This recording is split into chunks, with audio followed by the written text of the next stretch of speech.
megalayapost.news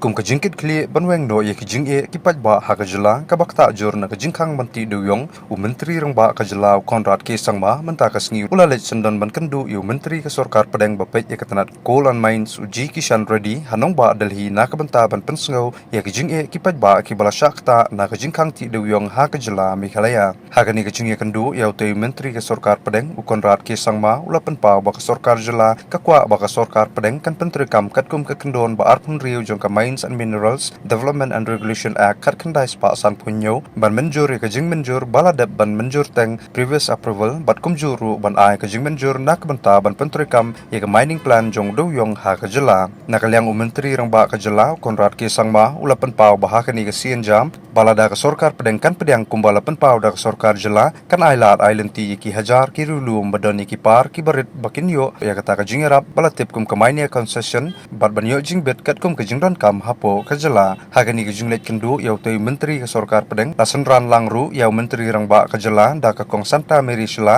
ka MLA ka Sutnga Saipung ka East Jaintia Hills ka wena ki constituency ka badan buon bah ki pardu yong hapo kajala hababatay ka jinglong kerpang jong kajala menteri rang ba ulak kadau ba ka Meghalaya ka de kajala 6 schedule ha ka ba ka jaka bat ki marpo kendau ki badan hapo ka meram eu ki de jong ki riu cement jong ki kur bat ki shnong bat kem de jong ka sarkar jala ya kani ka jinglong turai lapan skam da ka yeng ka Shari Supreme Court House nam arjar kat kendai kabapan kesan baki riulum kilong terai halor ka kendau bat ki marpo kendau hawa penti kena ban buat ya ki kendon ke MMDR Act ban pendon kam yaki. We just had a meeting with the Honorable Minister for Mining and for Coal, Government of India, Shri Kishan Reddy ji, and discussed in detail with all the officials regarding the mining situation, especially to do with coal in the state of Meghalaya. And the response was extremely positive, and Honorable Minister has directed that a committee should be formed immediately to look into the ways and means in which we will be able to help the smaller miners in our state and be able to give the opportunity for them to move in a legal way,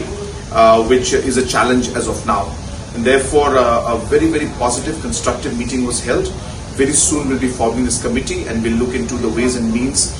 keeping in mind obviously the constitutional provisions, keeping in mind the legal acts and other aspects, and yet looking at the local situation in Meghalaya and being able to find a solution so that our small time miners can benefit from the changes that will take place. So it was a very positive meeting, and once again I thank the Honourable Minister for his time as well as for his concern and his direction for us to move forward. Thank you so much. megalayapost.news